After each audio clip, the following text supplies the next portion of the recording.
Islamic സ്റ്റേറ്റിന് കേരളത്തിലും കർണാടകത്തിലും ശക്തമായ സ്വാധീനമുണ്ടെന്ന് ഐക്യരാഷ്ട്ര സംഘടന റിപ്പോർട്ട്. ഐക്യരാഷ്ട്രസഭയുടെ analytical support and sanction monitoring സംഘത്തിന്റെ റിപ്പോർട്ടിലാണ് കേരളം ഉൾപ്പെടെയുള്ള സംസ്ഥാനങ്ങളിലെ ഇസ്ലാമിക സ്റ്റേറ്റ് തീവ്രവാദികളുടെ സാന്നിധ്യം വെളിപ്പെടുത്തിയിരിക്കുന്നത്. തീവ്രവാദ പ്രവർത്തനങ്ങളെ സംബന്ധിച്ച ഐക്യരാഷ്ട്രസഭയുടെ പ്രത്യേക വിഭാഗത്തിന്റെ റിപ്പോർട്ടിലാണ് കേരളത്തിലെ സാന്നിധ്യം വ്യക്തമാക്കിയിരിക്കുന്നത്. ഇന്ത്യൻ ഉപഭൂഖണ്ഡത്തിൽ ആക്രമണം നടത്തുന്നതിന് 150 മുതൽ 200ഓളം വരുന്ന തീവ്രവാദികൾ പദ്ധതിയിടുന്നതായും റിപ്പോർട്ടിൽ വ്യക്തമാക്കുന്നു.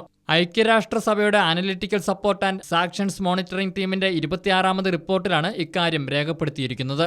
ഇന്ത്യ, പാകിസ്ഥാൻ, ബംഗ്ലാദേശ്, മ്യാൻമാർ എന്നീ രാജ്യങ്ങളിൽ നിന്നുള്ള തീവ്രവാദികളാണ് ഇതിനായി തയ്യാറെടുക്കുന്നതെന്നും റിപ്പോർട്ടിൽ വ്യക്തമാക്കുന്നു.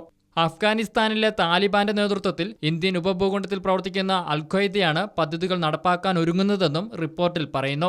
2019 മെയിൽ പ്രഖ്യാപിച്ച ഹിന്ദു വിലയ എന്ന സംഘടനയുടെ നേതൃത്വത്തിലാണ് പ്രവർത്തനമെന്നും റിപ്പോർട്ടിൽ സൂചിപ്പിക്കുന്നു.